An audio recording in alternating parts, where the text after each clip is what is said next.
bawat bata bumabasa sa kabila ng hamon ng pandemya. Mga bata na lumalaban sa kabila ng hamon ng pandemya. Mga batang di nawawala ng pag-asa at patuloy na lumalaban upang matugunan ang kanilang ninanais na makapagtapos ng pag-aaral. Hindi hadlang ang kahit anumang pagsubok o krisis na kanilang naranasan ngayon sapagkat ang mga bata ay di sumusuko na lumaban sa krisis na ating hinaharap sa kasalukuyan. Maraming mga bata na hindi na nakakalabas ng bahay at hindi nakakapasok sa paaralan dahil sa pandemya. Pero hindi ito ang katapusan ng kanilang pangarap para tumigil sa pag-aaral, kundi ito ay lalong nagpapalakas ng loob upang lumaban sa krisis na ating hinaharap ngayon. Mga batang nagsisikap na mag-aral, magbasa at magsulat sa gitna ng pandemya.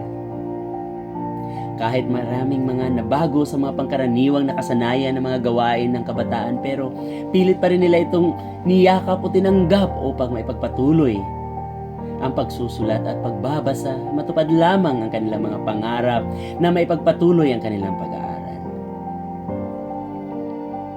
Mga batang di nawawala ng pag-asa at lumalaban sa kabila ng hamon ng pandemya na patuloy na nangangarap mararating o makakamit ang kanilang mga mithiin sa buhay upang magkaroon ng magandang kinabukasan.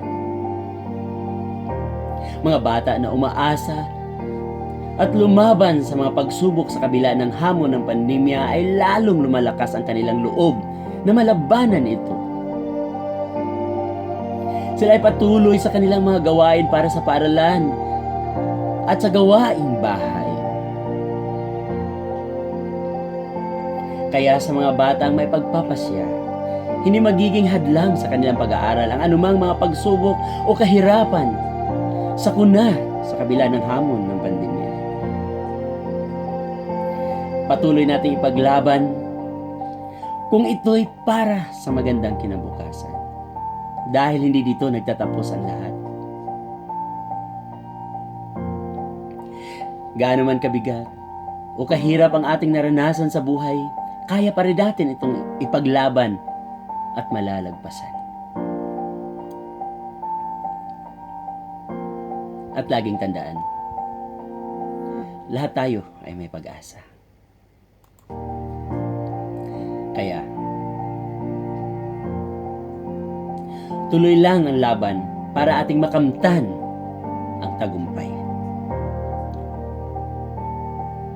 Thank you, Sermon. Salamat po.